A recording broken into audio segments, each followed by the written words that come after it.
हमारे YouTube channel न्यूरेज academy में आपका स्वागत है। आज हम रसायन विज्ञान कक्षा 11 के रसायन विज्ञान के बारे में अध्ययन करेंगे। सबसे पहले देखते हैं रसायन विज्ञान किसे कहते हैं। रसायन विज्ञान विज्ञान की वह शाखा है जिसके अंतर्गत पदार्थों का गुण, संगठन, संरचना तथा उसमें होने वाले परिवर्तनों आदि का अध्ययन किया जाता है। यानी वह शाखा होती है जिसमें पदार्थ के गुण, यानी उसमें क्या क्या गुण पाए जाते हैं, उसकी विशेषता क्या होती है। संगठन, वह किस प्रकार मिलकर बना होता है, यानी किन किन पदार्थों से मिलकर बना होता है। संरचना, किस प्रकार की आकार में हो सकता है। और उसमें होने वाले परिवर्तन, उसमें होने वाले परिवर्तन कैसे होंगे, यानी कुछ मिला दिया जाए तो उसमें किस प्रकार से परिवर्तन होंगे। तो होने वाले परिवर्तन का अध्ययन जिस शाखा में किया जाता है वह शाखा विज्ञान की रसायन विज्ञान कहलाती है। अब रसायन विज्ञान हम सोचते हैं कि इसकी उत्पत्ति कहाँ हुई है या कैसे हुआ है। तो रसायन विज्ञान अर्थात केमिस्ट्री शब्द की उत्पत्ति मिस्र देश से हुई है, जिसका देश से हुई। एक शब्द कीमिया से, यानी मिस्र देश से, जिसमें कीमिया से हुई है, जिसका अर्थ होता है काला रंग। यानी कीमिया का अर्थ होता है काला, यानी केमिस्ट्री की जो उत्पत्ति हुई है वो मिस्र देश से हुई है। वहाँ पे एक शब्द है कीमिया, कीमिया से हुई है, जिसका अर्थ होता है काला रंग।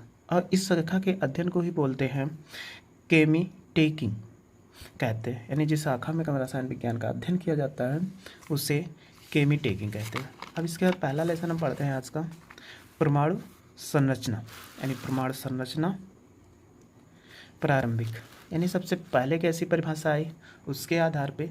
तो पहली परमाणु संरचना पढ़ते हैं प्रारंभिक, यानी शुरुआत में क्या परमाणु दी गई थी, इसके बाद आधुनिक पढ़ेंगे। तो पहला है हमारी परमाणु संरचना।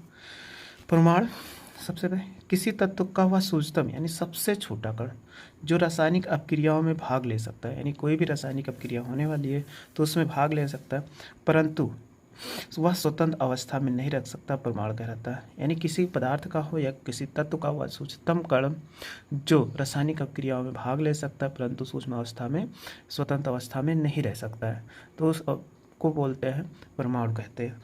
अब परमाणु की संरचना, यानी परमाणु किस प्रकार मिलकर बना होता है, कैसे ये बना होता है। तो परमाणु की संरचना देखते हैं। परमाणु इलेक्ट्रॉन, प्रोटॉन, न्यूट्रॉन नामक मूल कणों से मिलकर बना होता है। यानी कोई भी परमाणु होगा इसमें इलेक्ट्रॉन, प्रोटॉन और न्यूट्रॉन ये सभी स्थायी कण कहलाते हैं। यानी सभी परमाणु में प्रोटॉन, इलेक्ट्रॉन और न्यूट्रॉन नामक मूल कण होते हैं, हमेशा सभी परमाणु में विद्यमान होते हैं। परमाणु के नाभिक में न्यूट्रॉन और प्रोटॉन पाए जाते हैं। यानी नाभिक होता है परमाणु में तो उसमें दो चीज़ मिलकर बना होता है, एक न्यूट्रॉन से और प्रोटॉन से। और इलेक्ट्रॉन नाभिक के चारों ओर विभिन्न कक्षाओं में चक्कर लगाते हैं या चक्कर लगाते हैं। यानी विभिन्न कक्षाओं में इलेक्ट्रॉन अपनी ऊर्जा के अनुसार विभिन्न कक्षाओं में चक्कर लगाते हैं। परमाणु में इलेक्ट्रॉन, प्रोटॉन और न्यूट्रॉन के अतिरिक्त, यानी जिसमें तीनों पाए जाते हैं, इसके अतिरिक्त भी कह रहा अन्य कण जैसे पॉजिट्रॉन, एंटीपॉजिट्रॉन, न्यूट्रिनो, एंटी न्यूट्रिनो, ये अस्थायी कण होते हैं। अस्थायी कणों की संख्या बहुत है, लेकिन यहाँ पे जैसे ये दिया गया इतने हैं। इन परमाणुओं का अस्तित्व नहीं होता, यानी परमाणुओं में इनका अस्तित्व नहीं होता, सभी अस्तित्व पाए जाते हैं। ये अस्थायी कण होते हैं, यानी कोई भी परमाणु पाया भी जा सकता है, नहीं भी पाया जा सकता, लेकिन इलेक्ट्रॉन, प्रोटॉन और न्यूट्रॉन सभी में पाए जाते हैं। लेकिन पॉजिट्रॉन, न्यूट्रिनो, एंटी न्यूट्रिनो ये सभी कण परमाणु में निश्चित है कि मिलेंगे कि नहीं मिलेंगे सभी में, तो ये अस्थायी कण कहलाते हैं। अब इसके बाद कैथोड किरणों की खोज, यानी हम इसमें जैसे कैसे परमाणु के द्वारा कैथोड किरणें हुई, तो कैथोड किरणें और इलेक्ट्रॉन की खोज कैसे हुई।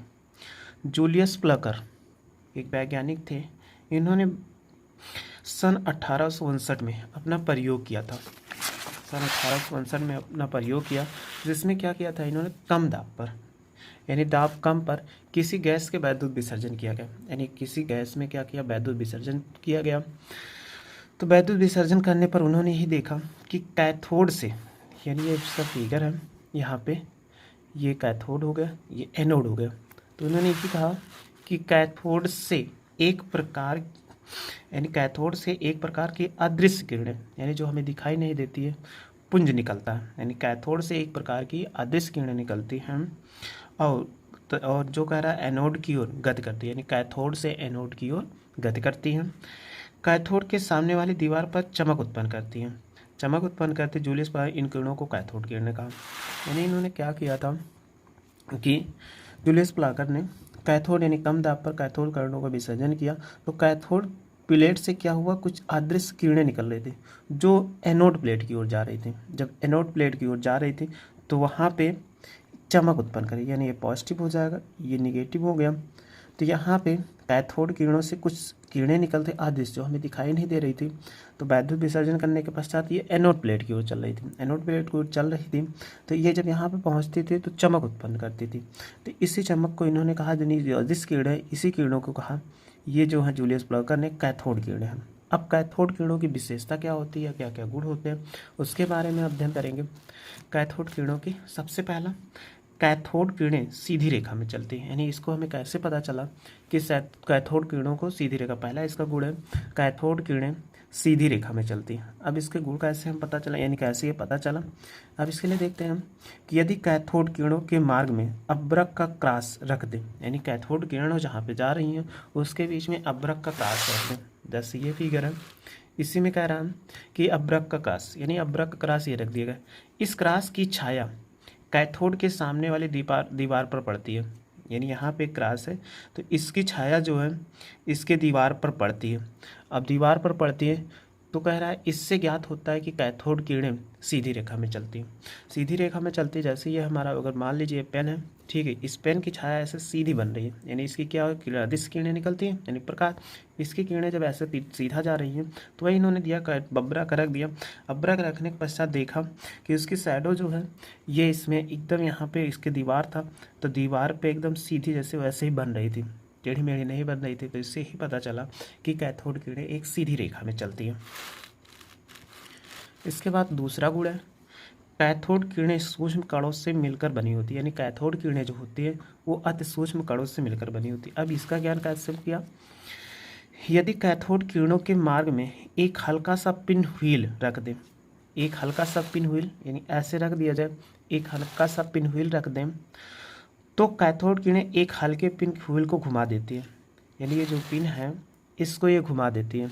अब घुमा देती है, इससे यह ज्ञात होता है कैथोड किरणें सूक्ष्म कणों से मिलकर बनी हुई, यानी इसमें कहा गया कि एक पिन व्हील यानी हल्की पिन व्हील रख दिया जाए और कैथोड किरणों को यहाँ से निकाला जाए। तो कैथोड किरणें निकालेंगी तो ये पत्ती को क्या करती, घुमा देती है, यानी पिन व्हील जो है इसको घुमा देती है। जो घुमा देंगे यानी जिसके पास द्रव्यमान होगा, अगर ये द्रव्यमान ना होता, कण हल्के यानी द्रव्यमान ना होता तो ये नहीं घुमा सकते। तो ये हल्के कण होते हैं जो इनको क्या करते हैं, घुमा देते हैं। तो घुमा देते हैं, इससे हमें यही पता चलता है कि कोई भी कैथोड किरणें जो होती है वो सूक्ष्म कणों से मिलकर बनी होती है। फिर अगला गुण है कैथोड किरणें विद्युत और चुंबकीय क्षेत्र में विक्षेपित हो जाती है, यानी विद्युत क्षेत्र और चुंबकीय क्षेत्र, अगर कैथोड किरणों को इसमें भेजा जाए तो विद्युत तथा चुंबकीय क्षेत्रों में विक्षेपित हो जाती है। अभी कैसे होगा, देखो यहाँ पे दिया गया है इनके बीच ये कैथोड प्लेट है, कैथोड प्लेट से इन किरणों को डाला गया, जब इसको डाला गया तो यहाँ पे एनोड था, उसी के बीच में वैद्युत क्षेत्र रख दिया, यानी यहाँ पे कर दिया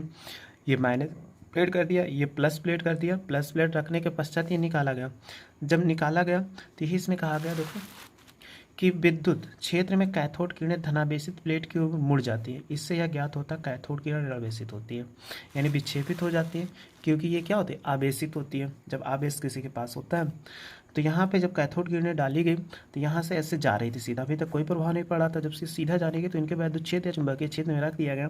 चुंबकीय क्षेत्र में रखने के पश्चात देखा गया कैथोड किरणें जो होती है धन प्लेट की ओर झुक रही है। तो अभी पीछे आप जानते थे कि पढ़े थे प्लस और माइनस, प्लस माइनस से हमेशा विद्युत बल अगर लगेगा तो आकर्षण का लगेगा और माइनस माइनस प्रतिकर्षण। तो ये माइनस था तो ये प्लस की ओर जा रहा है, क्यों, क्योंकि यहाँ पे जो कैथोड किरणें ऋणावेशित है, ऋणावेशित अगर धन की तरफ जा रहे हैं तो यही होगा, यहाँ पे ये ऋणावेशित है तभी आ सकती हैं, अगर ये धनावेशित होती है तो ऋण प्लेट की ओर जाती है। तो हमें यही पता चलता है कि जो कैथोड किरणें होती हैं वो ऋणावेशित होती है, ऋणावेशित होने के पश्चात ये मुड़ जाती। अगर इस कण पर कोई आवेश नहीं होता तो ये सीधा चली जाती, अगर धन आवेश होता तो ये ऋण प्लेट की ओर चली जाती। तो यहाँ पे यही पता चला कि कैथोड किरणें क्या होती है, ऋणावेशित होती है, ऋणावेशित होने के कारण वैद्युत तथा चुंबकीय क्षेत्रों में विक्षेपित हो जाती है।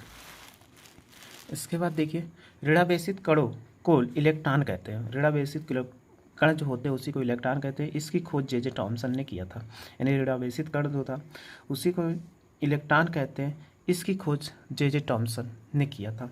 अब इसके बाद देखते हैं कैनाल, दूसरी किरणें, अभी हमें तो इलेक्ट्रॉन हमने खोज की थी और कैथोड किरणों को हो गई। अब दूसरा कैनाल किरणें और प्रोटॉन की खोज, यानी ये कैनाल किरणें और प्रोटॉन की खोज, इन्होंने इसका प्रयोग किया था गोल्ड, स्टीन ने सन 1886 ईस्वी में इसका प्रयोग किया था। और इन्होंने कहा था छिद्रित कैथोड, छिद्रित कैथोड यानी जैसे कहीं पे छिद्रित कैथोड रहेगा वहाँ पे लगी हुई विसर्जन नलिका में अल्पदाब विद्युत विसर्जन किया, यानी कैथोड किरणें जो होगी वो छिद्रित होंगी, छिद्र यानी टूटी फूटी रूप में। तो यहाँ पे नलिका अल्पदाब विद्युत विसर्जन कराई गई और देखा इन्होंने अल्पदाब पर, जैसे उन्होंने भी उस और ये भी इन्होंने गोल्ड ने भी प्रयोग किया था अल्पदाब पर, और देखा कि विसर्जन नलिका में कैथोड के पीछे चमक उत्पन्न करती है, यानी कैथोड के पीछे चमक उत्पन्न करती है। गोल्डस्टीन ने इन किरणों को कैनाल किरणें कहा, और चूंकि कैनाल किरणें धनावेशित होती हैं इसीलिए जे टॉमसन ने इन किरणों को धन किरणें नाम दिया। और इसके बाद रदरफोर्ड ने धनावेशित कणों को प्रोटॉन का नाम दिया, इसीलिए प्रोटॉन की खोज का श्रेय जो जाता है वो रदरफोर्ड का जाता है। इन्होंने क्या किया, इसमें कैथोड रेस, ये हमारा एनोड हो गया, इसके बाद कैथोड हो गया। तो कैथोड यहाँ से किरणें निकली, यानी यहाँ से वैद्युत कम दाब पर कैथोड अभी एनोड वाले पे किया गया, उसके कैथोड वाले पे किया गया था इसके पहले। कैनाल किरणों के लिए एनोड पे लिए इसका कम दाब पर वैद्युत विसर्जन किया गया। तो यहाँ से किरणें निकल रही थी, किरणें निकलने के पश्चात क्या हुआ, ये इस पे जाके ऐसे गोल्डस्टीन, तो यहाँ पे ये छिद्रित कर दिया गया था। देखो कैथोड है ना, तो यहाँ पे छिद्रित था, छिद्रित होने के पश्चात ये किरणें ऐसे निकल जा रही थी, यानी इस पर ऐसे जा रही थी, ये निकल जा रही थी गोल्डस्टीन में। तो ये कह रहा है इस पर सेंसर करने पर इसके पीछे जाके, आगे इस पे नहीं ऐसे छिद्रित था तो इसके पीछे जाके ये जो किरणें थी वो चमक उत्पन्न करती थी। तो इसको गोल्डस्टीन ने कैनाल नाम दिया था, और जे टॉमसन ने धनावेशित कणें तथा रदरफोर्ड ने इसे प्रोटॉन का नाम दिया। अब धनावेशित कणों के गुण क्या होते हैं, धनावेशित कणों के गुण या धन किरणों के गुण क्या होते हैं। सबसे पहला गुण है धन किरणें सीधी रेखा में चलती है, यानी पहला हमारा गुण है धन किरणें कोई भी होती है वो सीधी रेखा में चलती है। धन किरणें फोटोग्राफिक प्लेट को प्रभावित कर देती है, यानी फोटोग्राफिक प्लेट होगा उसको प्रभावित कर देंगी, काला कर देंगी या कुछ और कर देंगे, प्रभावित करेंगे। और धन किरणें, अगला धन किरणें विद्युत तथा चुंबकीय क्षेत्र में विक्षेपित हो जाती है। ये जो किरणें होंगी, जैसे अभी कैथोड का बताए थे, तो कैथोड किरणें ऋणावेशित थी इसलिए धन प्लेट की ओर जा रही थी, और ये किरणें जो होंगी वो ऋण प्लेट की ओर चली जाएंगी, ये विक्षेपित हो जाती हैं। और अगला गुण है कि धन किरणें प्रतिदीप्त और स्फुरदीप्त उत्पन्न करती हैं, यानी जब किसी वस्तु टकराती है तो प्रतिदीप्त उत्पन्न हो जाता है, ठीक है, और स्फुरदीप्त उत्पन्न करती हैं। इन दो किरणें जो होती हैं सब प्रतिदीप्त और स्फुरदीप्त।